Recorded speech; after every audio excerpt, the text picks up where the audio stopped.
Guten Abend allerseits. Ich bin Katrin Erni und ich bin seit langem wieder einmal da auf einem Live auf YouTube zum Jahresende. Das ist ein Live zum Jahresende auf Schweizerdeutsch. Wir wollen zusammen ein bisschen Schweizerdeutsch reden. Ihr könnt Schweizerdeutsch chatten, mir schreiben. Ich tue gerne eure Antworten lesen und freue mich auf ein Echo von euch. Ich hoffe, ihr habt ein ganz gutes Jahr gehabt. 2021 ist jetzt schon in den letzten Tagen, es ist am Vorbeigehen, das Jahr 2021. Vielleicht ist es für euch ganz ein besonderes Jahr gewesen, oder ein schönes Jahr. Und ich möchte euch begrüßen. Olivia. Die Olivia hat schon geschrieben. Hallo Olivia, schön, dass du da bist. Ich möchte euch auch begrüßen, die noch nicht geschrieben haben. Ihr könnt mir auch schreiben, chatten. Und ich möchte euch ermuntern, mit mir mitzureden, wenn wir jetzt über das letzte Jahr reden und über das Jahr, das wird kommen. Heute ist Mittwoch, also übermorgen ist der letzte Tag vom Jahr und übermorgen fängt schon das neue Jahr an. Also ich denke, übermorgen feiern wir alle Silvester feiern und fangen dann hoffentlich ganz ein gutes neues Jahr an, 2022. Das ist eine schöne Zahl. 2022. Also eine runde Zahl. Hallo Hamedi, schön bist du da. Oh je, Olivia, bist du immer noch so ein bisschen in Feststimmung, in Weihnachtsstimmung? Es hat vielleicht viel Kuchen gegeben heute. Oder so. Und du hast ein bisschen viel gegessen. Also ich hoffe, du hast trotzdem noch Energie, mit uns mitzuchatten. Oder hast du gemeint, dass du das ganze Jahr durch zu viel gegessen hast? Das wäre nicht gut, ja. Wenn es nur an Weihnachten ist, dann kann man sich das verzeihen und dann kann man später sich etwas vornehmen für das nächste Jahr, dass man ein bisschen weniger isst. Hallo Aibi, viele liebe Grüße auf Tunesien. Ihr habt sehr wahrscheinlich bei euch viel wärmer als bei uns. Also liebe Grüße in die Sonne, in das schöne Land. Und es ist schön, dass du schon Schweizerdeutsch verstehst. Ja? Du kannst Hochdeutsch schreiben, du verstehst Schweizerdeutsch, das ist super. Ja, die Olivia fragt dich, ob es warm ist in Tunesien. Bei uns ist es so um die 0 Grad. Es hat ein bisschen Schnee. Wie ist das Wetter bei euch? Dieses Jahr haben wir eine ganz schöne weisse Weihnachten gehabt. Das ist dieses Jahr speziell. Das ist nicht mehr ganz normal, dass es Schnee hat an Weihnachten. Aber das ist schön romantisch gewesen. Olivia, du sagst, du bist noch nie in Tunesien gewesen. Ich muss sagen, ich bin auch noch nie in Tunesien gewesen. Aber ich habe einmal als Teenager einen Roman gelesen über Tuareg und so und ich habe mich verliebt in das Volk. Ein Buch von der Federica De Cesco, ich weiß nicht mehr, wie es geheissen hat, aber die Kultur der Tuareg hat mich fasziniert. Ja, also heute wollen wir ein bisschen über das letzte Jahr reden.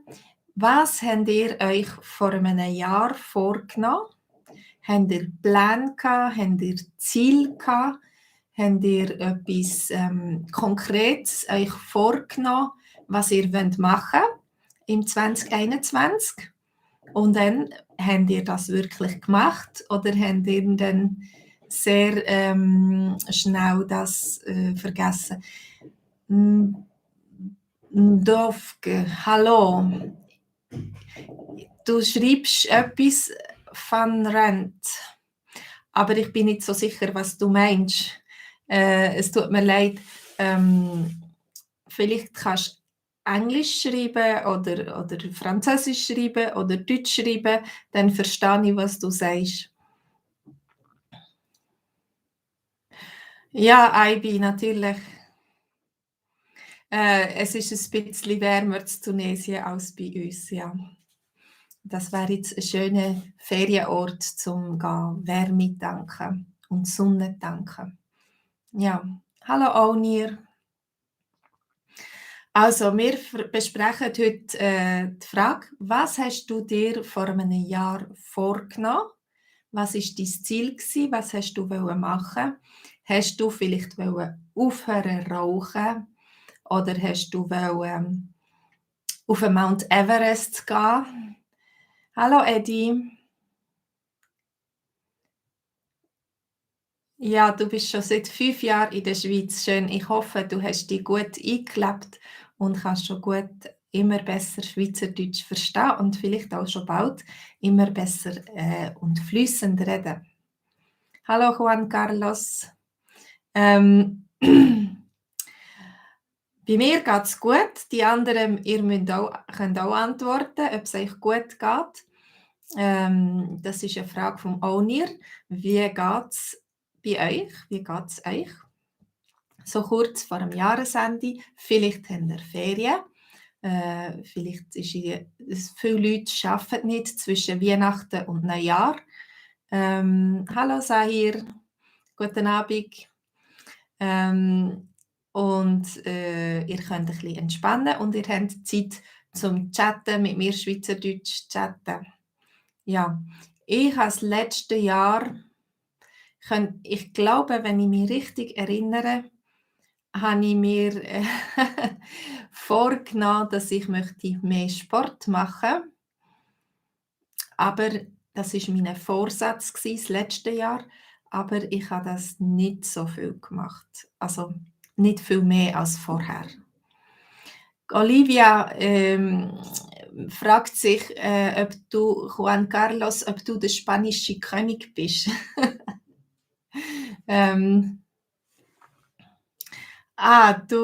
Aibi, du bist der spanische König. Juan Carlos, du bist kein spanischer König, du bist Peruaner. Vielleicht auch mit königlichem Blut, wer weiß. Okay, also, was habt ihr euch vorgenommen das letzte Jahr und habt ihr denn das gemacht? Ihr könnt, wenn ihr noch schreiben, dann könnt ihr mir das im Chat schreiben. Ihr könnt auch später noch schreiben. Aber wir können auch vorausschauen, in die Zukunft schauen. Das war jetzt ein Rückblick auf das letzte Jahr. Apropos Rückblick auf das letzte Jahr. Ich habe einen Prototyp gerade heute bekommen von unserem neuesten Buch. Wir haben so ein Buch gemacht mit diesen Geschichten vom Montagabend.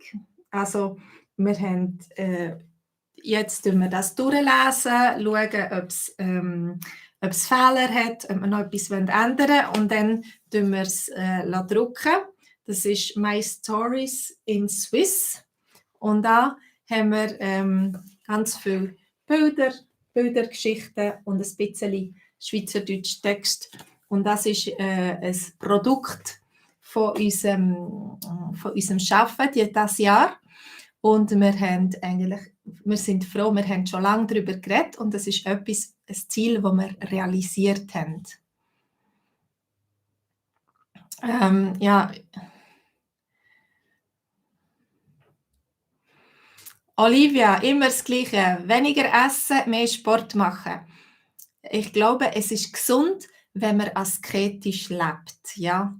Nicht zu viel schlemmen, nicht immer ausessen oder nicht immer nur sehr bequem sein und vor dem Fernseher sitzen, sondern ein bisschen asketisch leben, sich ins Viertel klemmen, ins Hinterteil klemmen, so und etwas machen, wo man vielleicht nicht unbedingt Lust hat. Manchmal fühlt man sich erst gut, nachdem dass man Sport gemacht hat, zum Beispiel. oder wenn man mal einen Tag lang nichts isst und tut fasten, ist das schwierig, aber man spürt nachher, das tut gut. Also wenn du dich musst mobilisieren für etwas, wenn du dir musst einen Kick ins Arsch geben, das ist nicht so schön. Du kannst auch sagen, ich muss mich ins Füdle klemmen. Also klemmen ist so, wenn du so nimmst und sagst, oh, au, ja, ins Füdle klemmen. Also jetzt habe ich gerade ein bisschen weniger geredet. Ähm, weniger gelesen, was ihr da geschrieben habt.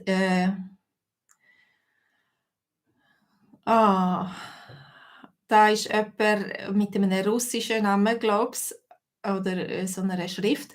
Ich kann das nicht lesen. Du musst vielleicht mir schreiben, wie man das ausspricht in unserer Schrift. Ja. Carlos, du fragst nach einem Buch. Wo kannst du das Buch kaufen?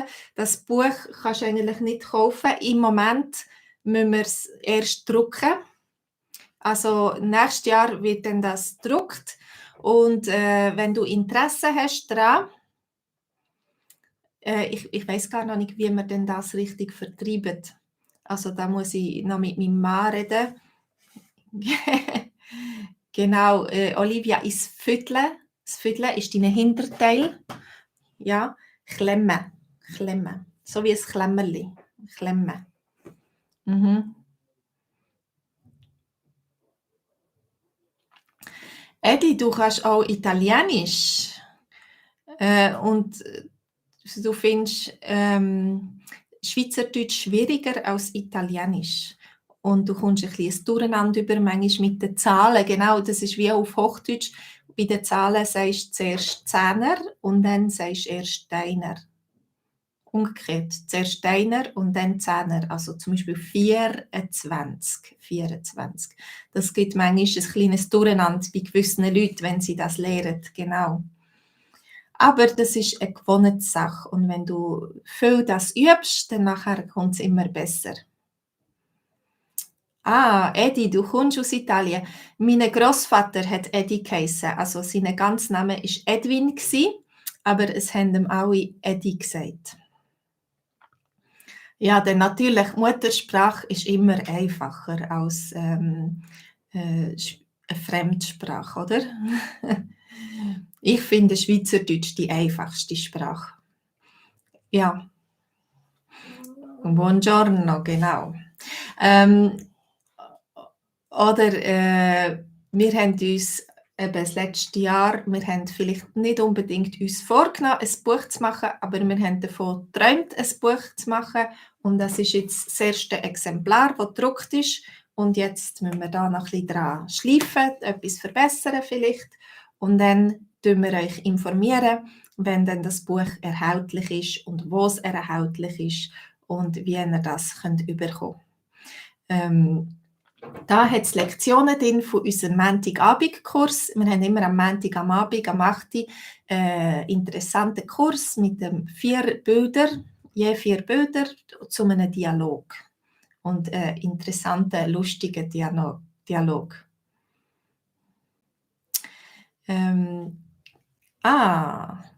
Edi, dein richtiger Name, der ganze Name ist Edorado, also nicht Edwin. Das ist nicht das Gleiche. Edi ist dein Nickname. Also, jetzt habe ich gerade vergessen, wie das auf Deutsch heisst.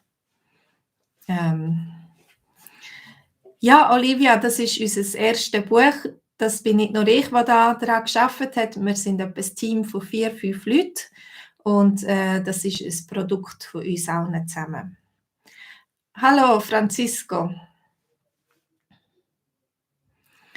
Genau, Edi, jetzt ist nicht mehr morgen, sondern es ist Abend. Und auf Italienisch sagen wir Buonasera.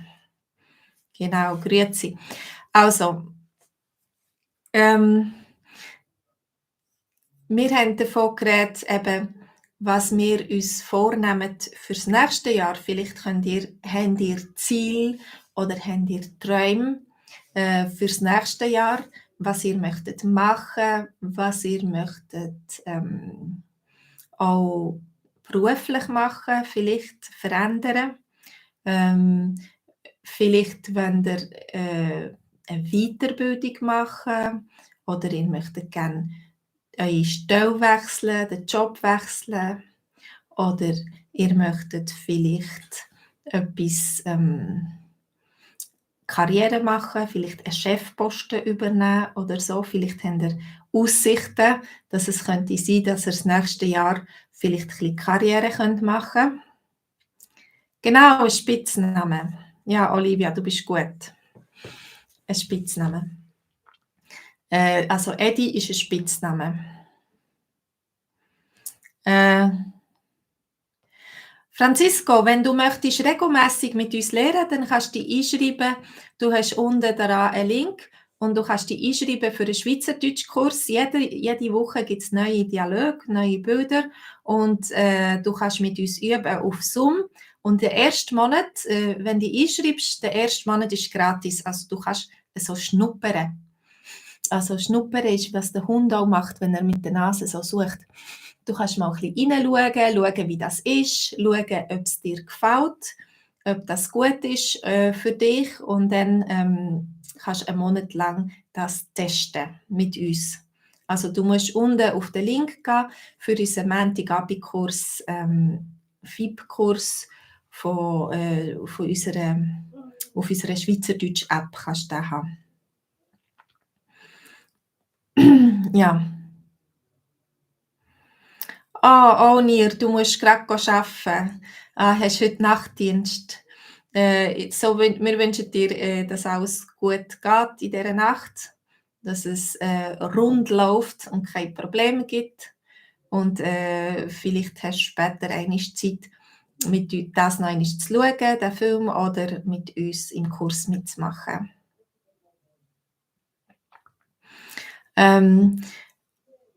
Okay, vielleicht habt ihr schon Reisepläne fürs nächste Jahr.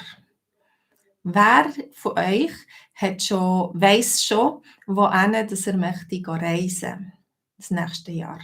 Vielleicht habt ihr auch eine Reise, die ihr jetzt wegen Covid habt müssen verschieben und gewartet habt, bis die Situation viel besser wird und man wieder einfacher reisen kann. Ja, Olivia, du hast es gut. Du musst nicht arbeiten, du musst nicht bügeln. Du hast Feierabend für heute. Genau, du kannst noch den Abend geniessen. Hoffentlich hast du schon die Nacht gehabt und dann kannst du gemütlich ins Bett. Olivia, du möchtest gerne auf Tunesien reisen. Genau, das ist so vielleicht das Ziel. Ich habe mir kein Ziel gesetzt für das nächste Jahr, ganz konkret. Aber ich möchte einmal auf Afrika reisen.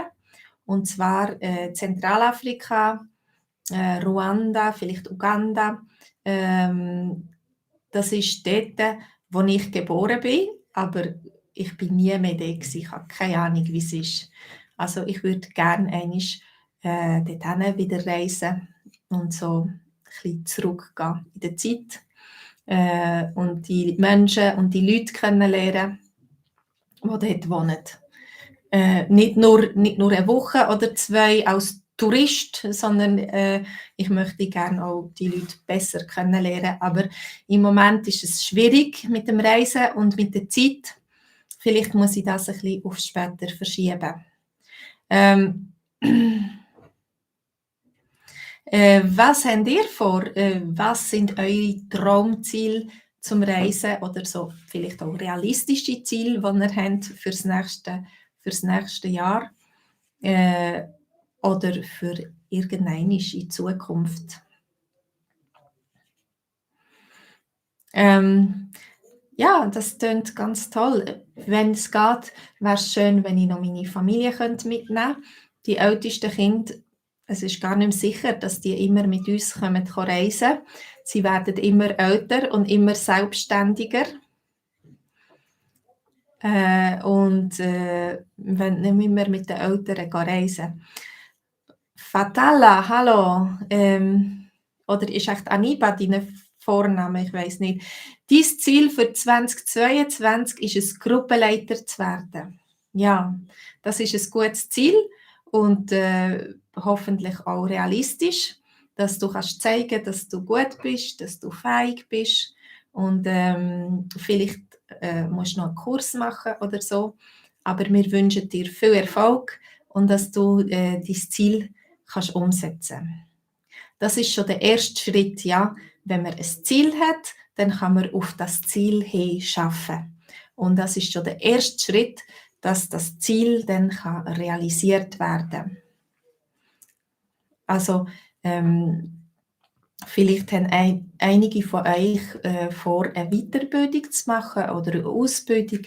Ich habe eine Freundin, die das nächste Jahr eine Ausbildung als Musiktherapeutin anfangen will.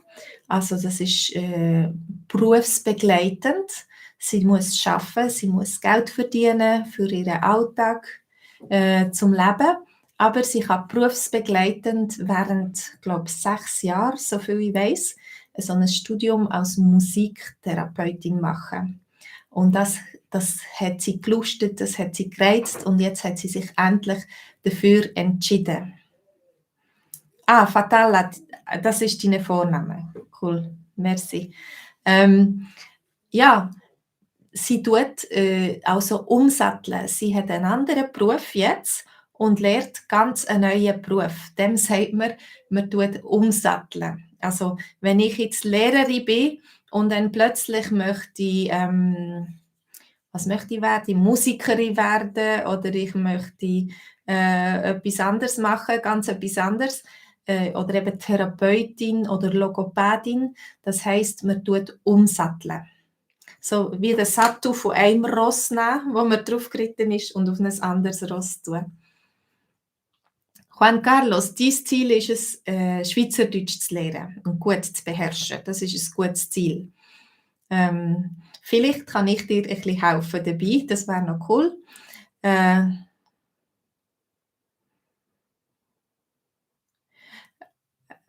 Im nächsten Jahr, Edi, hast du schon gebucht. Du hast schon deine Reise fürs nächste Jahr gebucht und gehst 10 Tage nach Griechenland. Also dich zieht es ans Mittelmeer. Und sonst gehst du noch auf Rimini, das ist deine Heimatstadt. Und das ist ein Ort, wo meine Freundin immer in der Ferien war. Also in der Sommerferien ist meine Freundin immer auf Rimini gegangen. Wir sind ein paar Mal auf Senegalia gegangen. Das ist ein kleinerer Ort. Und wir, ich weiß nicht, ob du das kennst, aber ich habe schöne Erinnerungen von unseren Familienferien mit Freunden zu Senegalia. Am Mittelmeer, das ist, glaube ich, wenn ich mich richtig erinnere, ist es an der Adria. Aber ich könnte jetzt nicht garantieren dafür. Vielleicht kannst du mich korrigieren. Hallo Melvi.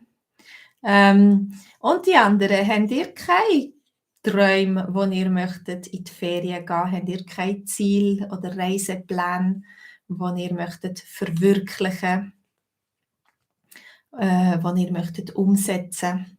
Vielleicht müsst ihr zuerst auch Geld sparen. Also das ist bei mir sicher der Fall. Also wir müssen ein bisschen Geld sparen, Geld auf die Seite tun, dass wir dann eine schöne Reise machen können. Melvi, dein Ziel ist es auch, Schweizerdeutsch zu lernen. Genau, dann kann ich dich einladen zu unserem Montagabendkurs. Du kannst dich gratis einschreiben für einen Monat. Da unten für hast du den Link und du kannst gratis schauen, einen Monat lang testen, wie das ist, am Montag am Abend am 8 Uhr mit uns den Kurs zu machen. Der Kurs hat viele Texte in Dialogform, wo du mit uns kannst reden und üben und lehren. Ja, wie ist das? Habt ihr auch vielleicht ihr habt viele Leute von euch natürlich interessieren sich für Schweizerdeutsch, aber habt ihr auch vor, ein neues Instrument zu lernen? Ich kenne jemanden, einen Expat, der sogar angefangen hat, Alphorn zu spielen. Also wisst ihr, was ein Alphorn ist? Das ist das Schweizer Instrument, das ganz lange Horn, etwa 4-5 Meter lang, wo man nur fast draussen spielen kann. Häufig wird es in den Bergen gespielt und dann gibt es so ein schönes Echo. Und er ist in die Schweiz gekommen und ihm hat das Instrument sehr gut gefallen und er hat angefangen Alphorn zu spielen. Und ich habe gerade letztens mit jemandem Kontakt gehabt, mit einem Amerikaner, der eigentlich ein Trompeter ist und jetzt pensioniert ist und auch hat jetzt anfängt Alphorn blasen. Und er ist in Amerika irgendwo an einem See wohnt er, und er tut jeden Tag draussen dort Alphorn spielen. Und dann hört man schöne Schweizer Klänge in Amerika. Olivia, du bist zufrieden in der Schweiz. Ja, du musst gar nicht weit weg reisen. Die Schweiz ist sehr schön. Es hat ganz schöne Flecken. Du kannst in die Berge, du kannst in Wälder, in Schluchten, ins Tessin. Dort ist es fast ein bisschen wie in Italien, es ist schon wärmer. Oder du kannst in Jura mit den Hügeln. Genau. Alphorn, das gefällt mir ganz gut, ja. Oder Jodeln, wenn so Leute jodeln, so Naturjutz, das gefällt mir auch ganz gut. Es gibt einen schönen Dokumentarfilm, Heimatklänge.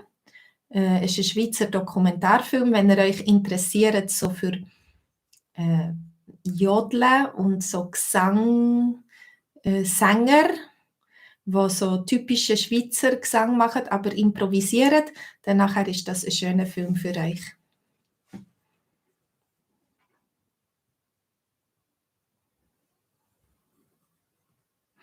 Ah, Edi, du bist ein Lastwagenfahrer und du kennst ganz Italien sehr gut. Denn mit der Zeit kennt man sich gut aus in der Geografie. Du kannst sagen, ich kenne Italien wie meinen Hosensack. Also meistens bist du ja sehr gut informiert, was du in deinem Hosensack für Sachen hast. Also wenn du etwas gut kennst oder wenn du zum Beispiel schon lang in Zürich wohnst und ganz gut Zürich kennst, jede Straße und so, dann kannst du sagen, oder von einem Quartier in Zürich, zum Beispiel ähm, dort rund um die Bahnhofstrasse oder das Niederdörfli oder so, dann kannst du das sagen, ich kenne das wie meinen Hosensack. Fatala, der Schweizerdeutschkurs ist der erste Monat ist gratis und dann kostet er 45 Franken pro Monat. Das ist dann automatisch, wird das von deiner Kreditkarte abgezogen, jeden Monat 45 Franken, aber der erste Monat ist gratis. Genau. Ja, also es hat niemand geschrieben, es hat niemand vor, ein Instrument zu lernen. Das braucht natürlich auch viel Zeit. Wenn du möchtest ein neues Instrument lernen, dann braucht das viel Zeit. Ich spiele ein bisschen Gitarre und ich muss schauen, dass ich das nicht verlehre. Also, dass ich nicht vergesse, wie man Gitarre spielen. Ich habe schon viel vergessen seit meiner Jugend und Kindheit, wo ich viel mehr gespielt habe. Jetzt tue ich einfach mehr Lieder begleiten mit Akkord, ziemlich einfach. Aber ich muss aufpassen, dass ich das auch nicht vergesse. Und dann ist gut, dass ich manchmal mit unserem Chörli wir singen und ich tue ein bisschen Gitarre spielen, so vergesse ich nicht alles. Also das ist auch ein Ziel von mir, dass ich genug Gitarre spiele und vielleicht etwas Neues lernen noch. Ich möchte ja keine Berufsmusikerin sein, aber nicht alles vergessen und Freude haben am Musik machen. Mit anderen Leuten zusammen so Musik machen, dann macht es guten Sinn. Juan Carlos, der Kurs vom Montagabend, das ist eine halbe Stunde Livestream, wo wir den Dialog zusammen durchgehen und besprechen. Und dann nachher ist eine halbe Stunde ein Zoom-Treffen für die Interessierten, die gerne möchten reden, die das möchten üben, die möchten mit anderen zusammenreden, die auch Schweizerdeutsch lernen. Und das ist immer eine gute Zeit auf Zoom. Dort kann ich auch mit euch reden direkt und ihr könnt Fragen stellen, noch direkt, wenn es die Fragen gibt. Also im Ganzen ist es eine Stunde, eine halbe Stunde Livestream am 8. und dann am 8:30 am Abend ist noch eine halbe Stunde Zoom-Treffen. Und das Niveau ist so ein bisschen A2 vielleicht oder so. Es sind Dialog und sie sind übersetzt auf Englisch. Also wenn du schon gut bist auf Schweizerdeutsch, dann nachher hat es vielleicht, ich denke, findest du auch Sachen, die neu sind für dich, vielleicht ein bisschen weniger. Und wenn du noch fast kein Schweizerdeutsch kannst, dann ist es viel Neues jedes Mal. Aber du hast immer auch die Übersetzung auf Englisch, also du kannst das ein bisschen aufarbeiten und lernen. Es gibt Leute, die den Dialog schon vorher anschauen, am Samstag oder am Sonntag und sich darauf vorbereiten. Also es müssen nicht alle genau das gleiche Niveau haben. Du kannst dich einschreiben in dem Kurs und schauen, wie das ist für dich. Ja, ob das gut ist für dich oder ob das easy peasy, viel zu einfach ist. Dann kannst du auch Kontakt mit mir aufnehmen und wir können schauen, was für ein anderes Angebot das wir haben. Ich habe auch Swiss German Online Podcast, wo ich regelmässig etwas drauf tue. Und dort habe ich auch eine Diskussionsgruppe für die schon ganz gut Schweizerdeutsch können und einfach flüssender reden, die schon Schweizerdeutsch reden, aber noch besser, noch flüssender reden und mit mir üben. Die können dann sich am Dienstagabend für einen Kurs einschreiben. Aber ich möchte dann zuerst kontrollieren, wie gut dass du Schweizerdeutsch schon redest. Ja. Das zu der Frage von Juan Carlos.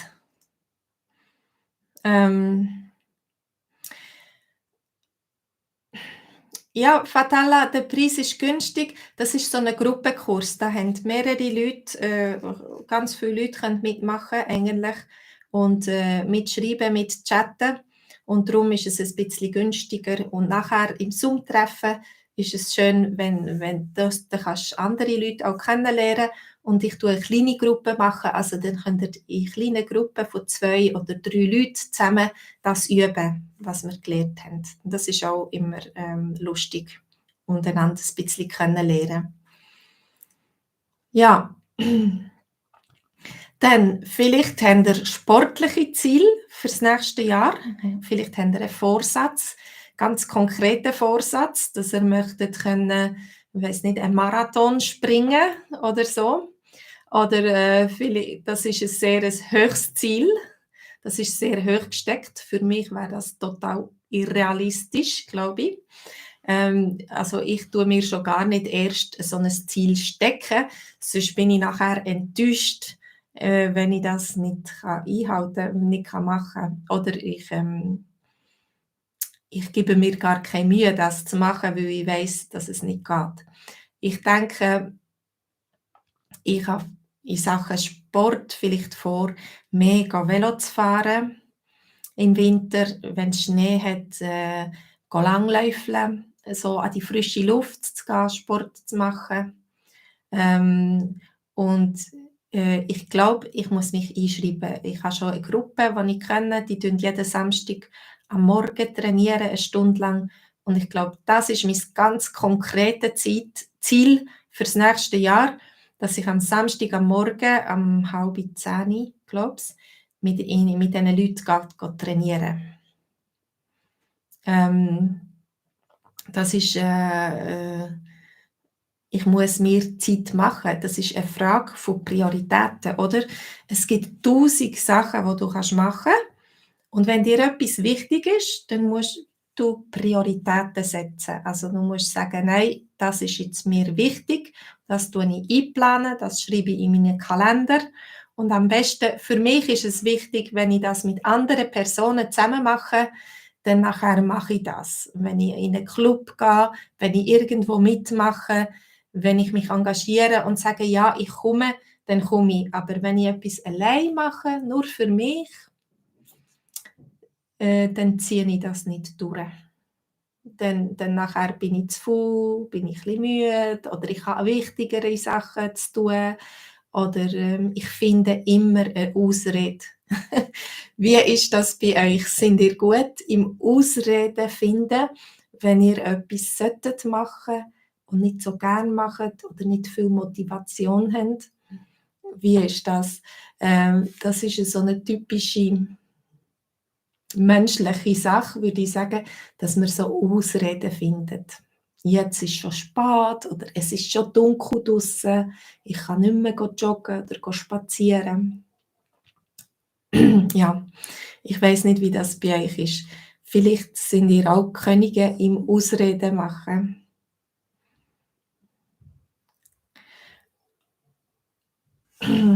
Hallo LKVD. Ich verstehe nicht, was du schreibst. Von Go. Keine Ahnung. Du musst eine Sprache schreiben, die ich kenne. Ja, Fatala, ich glaube, das ist so kameradschaftlich und persönlich, wenn man kann in kleinen Gruppen zusammenreden kann. Und wenn man in kleinen Gruppen ist, dann hast du auch mehr Zeit zum Reden. Also wenn dann jede Person, wenn es 5 Leute sind und eine halbe Stunde Zeit und jede Person kann dann ungefähr 6 Minuten reden, aber wenn es 2 Leute sind, dann kann jede Person 15 Minuten reden und das ist schon ein grosser Unterschied. Olivia, du sagst, dein Mann ist gut mit Ausreden finden, ja? Bei den anderen sieht man es immer am besten. Wenn wir, oder vielleicht ist das auch eine Möglichkeit, nicht direkt Nein zu sagen, wenn du möchtest, wenn du etwas von deinem Mann möchtest, aber er will dich nicht vor den Kopf stoßen und sagen, nein, keine Lust, das will ich nicht. Dann nachher muss er eine Ausrede finden und dann nachher ist es nicht so konkret so schlimm, so hart, ja, wenn er sagt Nein. Vielleicht macht er das aus Liebe zu dir. Du bist auch gut im Ausreden finden. Edi, deine Priorität ist Schweizerdeutsch lernen, aber du hast viel Nachtschicht. Was machst du? Aus was schaffst du? Hallo Sönam. Wir reden gerade darüber, was wir für Vorsätze haben für das neue Jahr, was wir uns vorgenommen haben, in Sachen Reisen oder in Sachen im Beruf, Weiterbildungen oder Freizeit, über Instrument spielen oder Sport machen und vielleicht in Sachen Gesundheit. Vielleicht hast du auch etwas vor in Sachen Gesundheit. Vielleicht eine Diät zu machen oder was könnte man vielleicht, hast du Probleme mit den Hüften oder den Knien? Das ist jetzt bei meinen Eltern so gewesen. Meine Mutter hat vor einem Jahr ihr Knie operiert. Aber jetzt für die nächsten Jahre, glaube ich, ist alles in Ordnung. Da braucht sie keine Operationen mehr. Aber das ist auch eine grosse Sache, die man planen muss, die nicht einfach ist. Ein mutiger Schritt, wo ihm helfen kann, dass nachher das Leben wieder einfacher wird. Hallo Dario, schön bist du da. Was habt ihr vor im nächsten Jahr? Das ist unsere Frage. In Sachen Reisen, in Sachen Beruf, in Sachen, oder? Von was träumt ihr? Von was träumt ihr? Habt ihr einen grossen Traum, den ihr möchtet euch im nächsten Jahr erfüllen? Das kann zum Beispiel, es gibt vielleicht Leute, die davon träumen, einmal Fallschirm zu springen. Oder in der Schweiz gibt es ganz viele Leute, die Delta segeln. Also nicht unbedingt Delta segeln, aber Gleitschirmflüge, das habe ich gemeint. Gleitschirmflüge. Also sie springen vom Berg oben runterspringen und nachher dann so in der Luft schweben. Ist das etwas für dich? Bist du ein Abenteurer? Hast du gerne Abenteuer? Hast du gerne Abenteuer?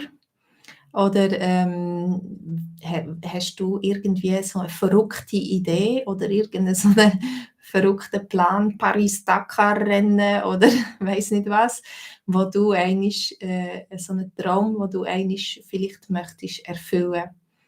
Oder mit einem schnell Auto fahren, ein Autorennen.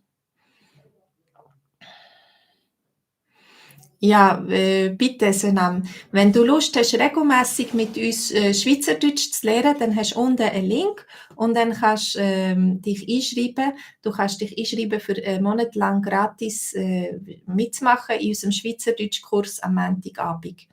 Und schauen, ob es dir gefällt, ob es dir hilft. Ja, mit uns in unserer Gruppe, in unserer Schweizer Deutschgruppe zusammen mit uns Schweizerdeutsch zu lernen. Ja, habt ihr noch eine Idee? Also, ihr könnt vielleicht die später dazukommen sind, ihr könnt auch noch schreiben, wenn ihr bestimmte Pläne habt oder bestimmte Vorsätze fürs neue Jahr. Ja, Dario, schon lange nicht mehr gesehen. Du bist unser treuer Zuschauer und du tust auch mitmachen an verschiedenen Kursen. Es ist immer schön, wenn man wieder ein bekanntes Gesicht da sieht. Und wenn ihr wollt, könnt ihr auch mitmachen, so wie der Dario. Er ist in der Gesprächswerkstatt am Dienstag, wenn ich das darf sagen. Und du hast schon ganz, ganz viel Schweizerdeutsch gelernt und bist immer noch dran, das zu perfektionieren. Also das ist etwas, was es braucht für das nächste Jahr, was ich euch auch wünsche. So konsequent etwas zu machen, dass es Früchte bringt. Also ich wünsche euch, dass was immer auch ihr vorhabt, dass ihr dranbleiben könnt, dass ihr durchhabt, manchmal auch wenn es schwierig ist, und dass ihr Fortschritt macht, dass ihr Erfolg habt, dass ihr könnt sehen, dass sich das lohnt, was ihr macht. Ja. Edi, das ist ein bisschen schwierig, wenn du Schichtarbeit hast und nicht regelmäßig arbeiten. Jetzt als LKW-Fahrer kennst du sehr wahrscheinlich die Schweiz schon fast besser als ich. Höchstwahrscheinlich. Aber wenn du Lust hast mitzumachen bei unserem Schweizerdeutschkurs, ist das nicht so ein grosses Problem, weil wenn du am Montagabend keine Zeit hast, dann kannst du immer noch am Dienstag schauen oder später in der Woche auf die Homepage schauen, was wir gemacht haben, und dann kannst du das noch einmal nachschauen. Du kannst leider nicht am Zoom-Treffen mitmachen, aber du kannst schauen, was wir gemacht haben, du siehst den Dialog, du kannst alles noch einmal hören und lernen. Und du bist ein bisschen weniger abhängig von der Zeit. Ja, Edi, wenn du Angst hast, Fehler zu machen beim Schreiben, ist wirklich nicht so schlimm. Auf Schweizerdeutsch tut jeder schreiben, wie er möchte. Also dann ist es besser, wenn du Schweizerdeutsch schreibst, als wenn du Hochdeutsch schreibst.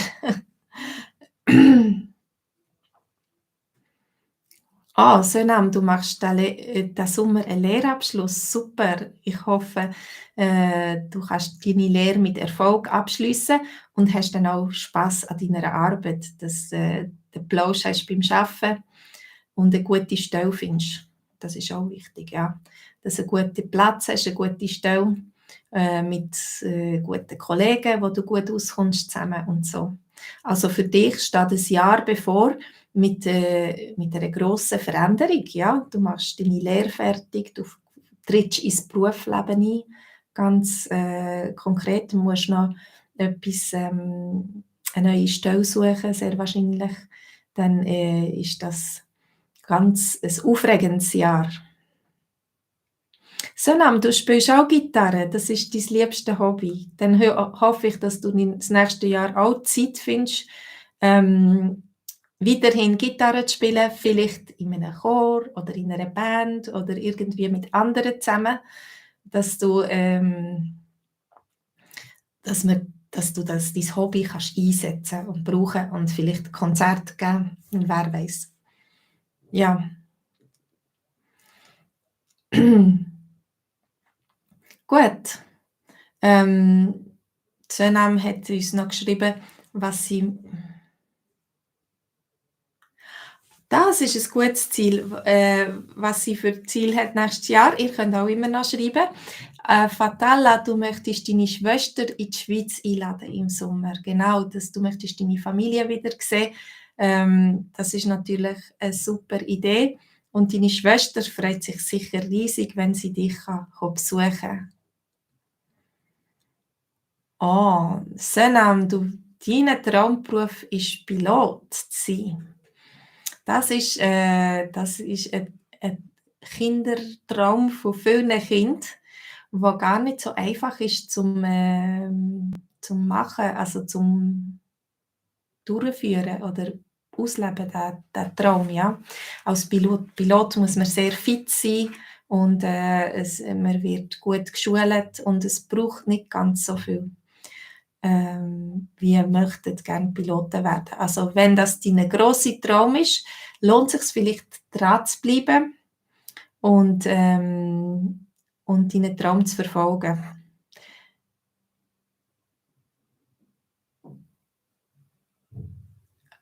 Okay, Eddie, dir hilft das sehr, wenn du meine Videos anschauen kannst. Und was sehr hilft, ist, wenn ihr daheim zum Beispiel auch versucht, laut wiederholen, was ich sage, dass euer Maul, euer Sprechapparat lernt, die laut machen. Das ist noch wichtig, ja.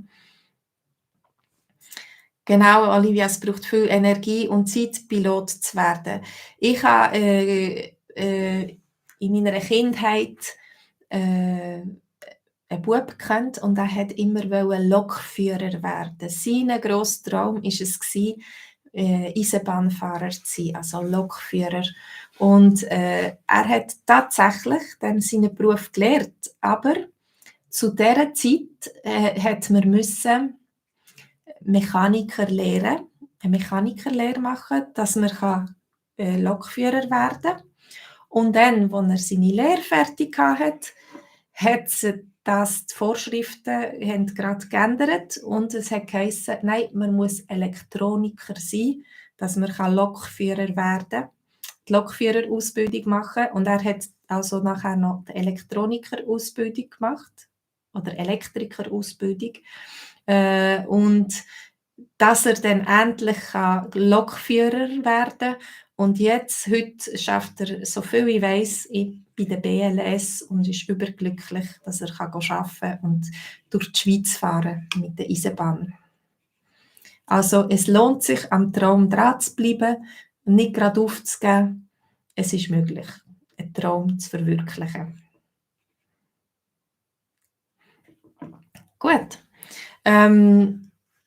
Ich wünsche euch auf jeden Fall jetzt ein schönes Silvester, ganz einen guten Rutsch ins neue Jahr und im neuen Jahr, dass ihr mit eurem Schweizerdeutsch weiterkommt, dass ihr viele Leute findet, wo ihr mit ihnen reden könnt und üben, dass ihr immer besser die Schweizer versteht und dass die Schweizer euch immer besser verstehen, dass ihr gute Freundschaften habt, gute Freunde und euch gut könnt integrieren und dass ihr eure Träume könnt verwirklichen, das, was ihr geplant habt, eure Ziele, dass ihr die könnt umsetzen könnt, dass ihr zufrieden seid mit dem, was euch nächstes Jahr begegnet und dass ihr auch viel Kraft habt und Energie habt, alle Probleme, die sicher auch kommen, auf euch zukommen, dass ihr die könnt lösen könnt. Und am besten noch, dass ihr gesegnet seid, dass Gott euch segnet. Ja, einen guten Rutsch euch allen auch. Merci für eure guten Wünsche, merci fürs Mitmachen. Schön sind ihr da. Oi, Senam, du hast deinen Neujahrsvorsatz von letztes Jahr umgesetzt und hast jetzt ein Sixpack.